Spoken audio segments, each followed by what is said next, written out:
Coming up in today's video, I take you through how I paint my 172 Dragon Models King Tiger, which is focused around the Ardennes Offensive. This video will take you through how I airbrush and paint this tiger, as well as also looking at some weathering tricks that any level of painter can try. Let me know in the comments if you enjoyed this video and what tank you would like to see painted next.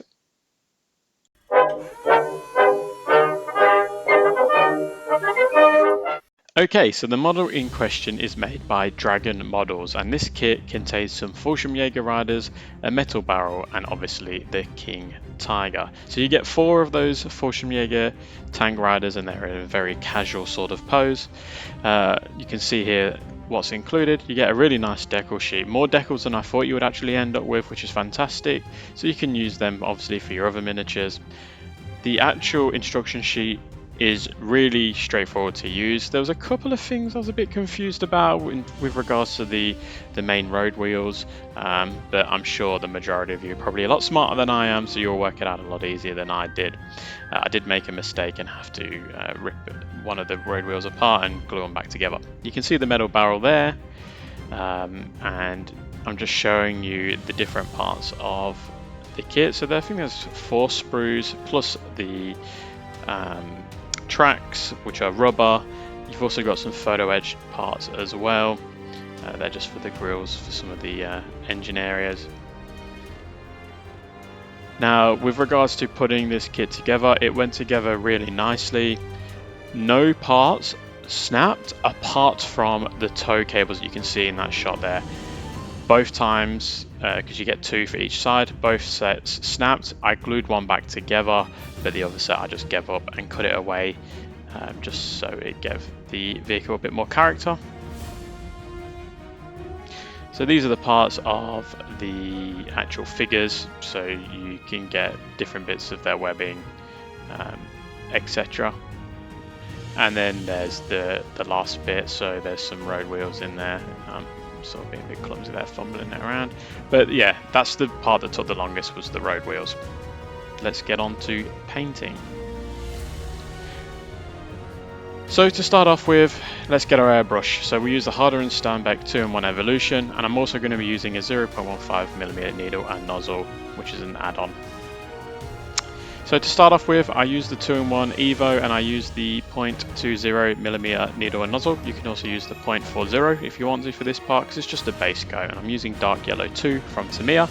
I've also primed it with Tamiya Surface Primer Light Grey, which is a rattle can. So you can get primer that you can use for your airbrush, but if you're a bit lazier, like myself, you can use a spray can. The advantage of a spray can is it's very convenient and quick. The disadvantage being it's not as cost effective as just spraying it yourself, because you end up spraying a lot more of the primer than you actually need because you're using a rattle can. Now, I use my old lids from spray paint cans as a way of holding my objects down. I know some manufacturers like Games Workshop, they actually have tools that you can use, which obviously will be a lot easier than this, but just use your own. I'm using toothpicks here for the wheels, and also for these caps that go between the wheels. Obviously, just make sure you've got lots of toothpicks. I snap them in half and use each end. Now for the mixing, I make sure that I use a palette when I'm mixing paint, and I'm mixing paint here because I'm using my 0.15mm needle and nozzle. So I'm stirring the paint really nicely. I'm adding some drops in here, and then I'm adding some thinners. Now you try and keep it at a 1:1 ratio. That's why I'm using the palette here, so I can sort of get an understanding of what I'm doing. And then I mix it, and then I suck up the paint, and then put the paint into the paintbrush, and we are good to go. So once you've done that, you can start with the green camo, which I use NATO green from Tamiya. Just make sure that you don't hang around, you don't leave it in the cap for too long. When we're talking about this very fine needle, it is going to dry really quickly inside of that nozzle, so get to action as quickly as you can. Don't be distracted. Allocate yourself some time for this, just because you don't want to be cleaning it every time. You want to get your session done, clean it, and then move on to your next color, because it takes a little bit of cleaning. I am going to be releasing a cleaning video for my airbrush at some point. I've got the footage ready, I just need to get to editing it. So if there's something that you guys want to see, please do let me know. So don't forget the road wheels as well. You can just do some squiggly lines on these. And then we move on to red brown, which is to me XF64. Finning it the exact same way that we did with NATO green. So at a 1:1 ratio and using the same technique, using the palette and making sure that we're counting the drops that we're putting in, just to make sure that we're getting that accurate ratio. Now, you've seen the camo scheme that I'm going for. This tiger is going to be for the Ardennes Offensive. So I'm going to try and give it a wintry look in ambush camo scheme. So that's going to be lots of green and brown camo marks with all those annoying dots that we're going to have to paint on soon. But it's going to look awesome once it's finished. The great thing about German vehicles is their camo is definitely very cool. So now we're going back to the road wheels and we're giving them some brown in there as well. Once that's done, I'm going over the base color with dark yellow too. So it's a little hack I like to use. This is going to give the camo a really worn look, and it's also going to tidy up a lot of your mistakes. You can see I oversprayed a bit of green there. I've just tidied that up, and I'm just going to reduce the thickness of some of these camo lines just because I feel like they're a bit too thick, and also there'll be a little bit of paint splatter. The longer the paint's in the nozzle, especially at this size at the 0.15, you're bound to get a little bit of paint buildup, which is then going to start to splatter very minutely, but there will be splatter and it will be noticeable. The longer you leave it in there, the more splatter you're going to get. So now to finish off, I want to hand paint the barrel. So I use NATO green again, and I'm using the exact same process as I would do if I was airbrushing. And I add in my thinners and then I give it a good stir. This way I'm keeping the consistency of what I'm about to hand paint the same as what I airbrushed. So we're trying to make it look like you've airbrushed this on by using a paintbrush. So you could use this technique for just hand painting camouflage as well, which is something that I can do as a video in the future if that's what you would like to see at this scale. But you can see that I'm taking my time here. This paint is very thinned down, so it's going to need quite a few coats, 2 or 3 coats, but it's definitely going to be worth it. So you can see that I've really sped this up now because I'm filling it in. But when you fill it in, don't be afraid just to let it dry and then come back over it and give it a second or even a third coat, and you'll see that that color builds up. But don't put thick paint on there because you'll see the paintbrush lines and the effect won't be as nice because you will tell that it's been brushed on. This way, hopefully, you won't be able to notice that it's been brushed on. Now we want to add the dots, so we're using NATO green. Now I believe these dots were to act as like leaves from what I've read, as if it's like in some sort of bush. So what I've seen is the dots varied in the amount and the size, so I'm going a bit crazy here. You can reduce the amount of dots you're putting in so it doesn't look like it's got some sort of disease, but I think it looks pretty cool the way it is. So I'm using that NATO green one last time, and then we move on to dark yellow 2. So dark yellow 2 is going within the green and brown. Obviously you're not going to be putting it on the base color because it will just blend in, so you're just wasting your time there. So just in the camo colors here, using a very fine brush. I believe this is a 3/0, and I will leave a link in the description of what paintbrushes I use, as well as this model where you can find it. The kit is fantastic, guys. It really is. It's definitely worth acquiring. I got it for so cheap as well. It's the brilliant thing about some of these 172 kits. And that's how it should look. So you can see that the barrel's done, the tank's finished in terms of my base coat. I'm really happy with how the barrel looks as well. So that's been hand painted. You won't be able to tell unless you get a magnifying glass that it's been hand painted, especially when we put a varnish on it. So yeah, happy. So here we go. We're going to give it a semi-gloss coat using Tamiya rattle can, and there we go. It's nice and shiny now. We've got a really shiny effect to it. So I'm going to grab those decals, and I'm going to go with some blue decals. I have never used these blue decals before, but I've seen them on some reference pictures. So I'm using microset, and this is going to soften the decals. They also have micro sol in this set, which will help it form to irregular surfaces, but this surface is really smooth and flat, so we only have to use this one particular decal application. or applicator I should say. Now I'm just tidying it up, making sure it all looks level, giving it a final little dosage of that micro sol, and then we are ready to inspect it and then to wipe away the excess. So to do that I use a cotton bud, and you can see that I'm using a rolling motion. The reason I do that is because if I use my paintbrush and start trying to wipe it up that way, they could potentially move and then it's undone all of your hard work. So once that's done, we then again go back and we hit it with another coat of semi-gloss, and then we're ready for our wash. So I'm using black wash from MIG and it's an enamel wash, so that's why we're making sure that we've definitely gloss coated our model, because this will damage the paint if it's not, and you will not be able to clean it up nicely. So I'm doing a form of a pin wash here, so I'm getting a very fine brush and I'm just dabbing away and letting the paint run and letting the creases and the recesses do the work for me with this thin down paint. Now it is a really good practice when you're using enamel washes just to add a little bit of enamel thinners to your palette before you add the wash. That'll just help the paint run a bit more. Disadvantage to this might be that you put too much thinner in and then your wash becomes really diluted and you'll see that it starts to pull out of the recesses and it just won't look right and you'll be fighting a losing battle. So you've got to get the ratio right, but 9 times out of 10 these are good to be used straight out of the bottle. Then to clean up, I'm using a cotton bud, so I've left this vehicle for about 15 to 30 minutes. I've not needed to put any thinners on the cotton bud, I'm just wiping it away.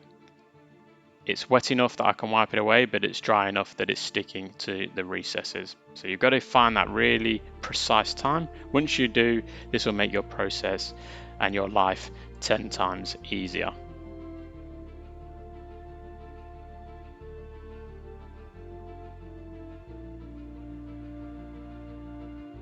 So I'm not going to show you how I paint the equipment in this. You can watch my previous video of the Stug, but I'm going to show you how I weather. So I'm using Abteilung 502's weathering oils.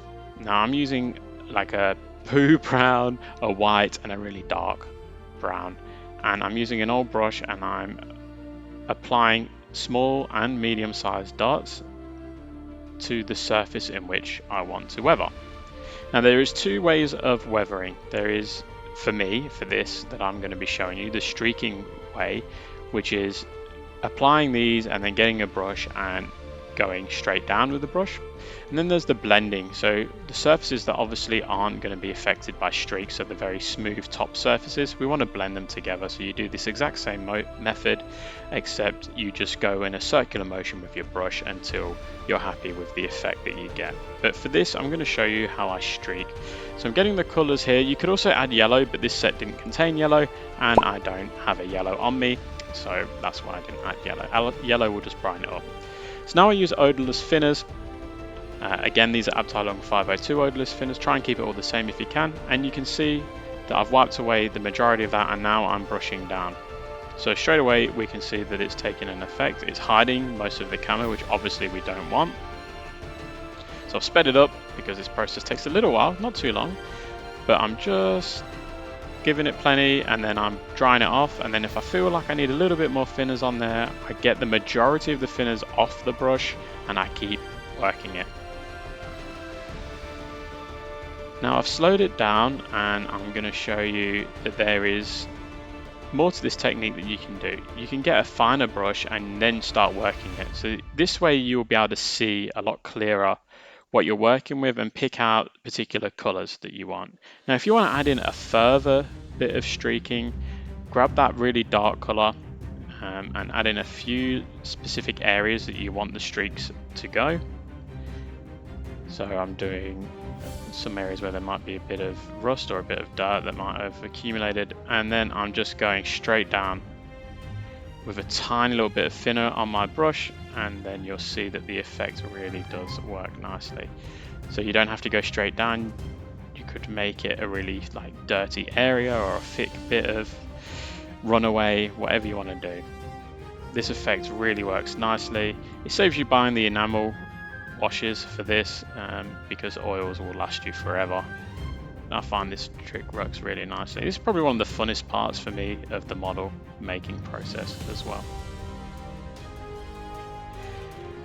So once that's done, you should have an effect similar to this. It's hard to really pick up because I've got that gloss varnish on at the moment. Ignore the top as well. I've got the streaking on the top. I forgot to blend them in. They have been blended in since, but you get the idea. This is what you're sort of going to be going for. So you can make it a lot more dirtier if you wanted to. I really went with the white as well, being in the Ardennes Offensive. It's cold, it's snowy, so I thought the white would look really good. So now I want to add in some crew. So I didn't know what to do, and I thought, you know what, let's go with the traditional oak leaf for one of the tank crewmen. If you want to see how I painted this, I've got a video, link in the description. And then I thought Italian camo would also look really cool, and I think the Italian camos come out superbly, if I don't say so myself. So I have actually got to amend my tutorial because I did things slightly different here, so be prepared for a new Italian camo tutorial to come out. And just to finish, I glue the hull to the other part of the vehicle just to make sure that it's all ready to go. Now I want to weather it even further, so I use Vallejo pigment set, and I'm putting the brown and the light grey together at about a 50-50 ratio. You can maybe go a bit more brown than grey. And I bought these little capsule-y things from some really cheap, like dollar shop or pound shop. So these are really good that I can just use, clean, and then if I can't clean them, just throw them away because I'm really not bothered about them. Just saves me having to use a palette. Then I get the Vallejo pigment binder, making sure that I give it a really good stir. You could see that there was a bit of build up there, so I'm really giving it plenty here. If you don't, it will dry white and really glossy. So now I'm adding quite a few drops in there. I'm getting an old brush and I'm starting to mix it all together. Now you can see that it's starting to look like mud, and that's what you want. So this is going to save you buying the pre-made stuff. I mean, if you want to get the pre-made stuff, that's fine. This will just save you a lot of money because it will last a lot longer, and you can get the color that you want. And then just apply it.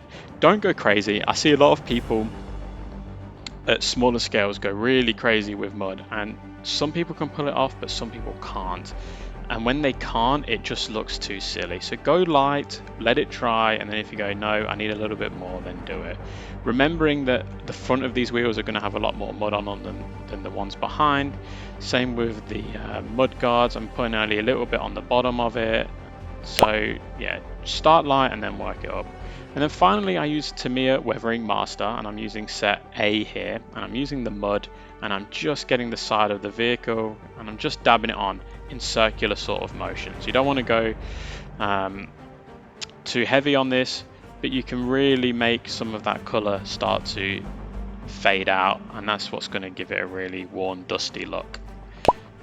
And then I use Tamiya Weathering Master set B for the soot. So this is going to be for the gun and also the exhausts and stuff like that. And then this is what it should look like. This is it all weathered. This is it ready to go for the tabletop. You can see the crewmen are in then, ready to go, ready to face the allies. That paint job on the barrel looks like it's been airbrushed on. And then we can see that I've got some of the dirt going alongside the tank number there, or the streaks, those oil streaks. The pigments adhered nicely, and yeah, very, very happy with how it turned out. I really, really love this kit and this model. I'm so chuffed with it. The figures really came out great. They're AB figures. If you haven't checked out some of my tutorials, you really should. They are just superb figures. Not saying that my painting's superb, but the figures really are superb. And then there we go, the very finished product. So it looks glossy, it's not, it's my light shining on the very flat surface, it's making it reflect.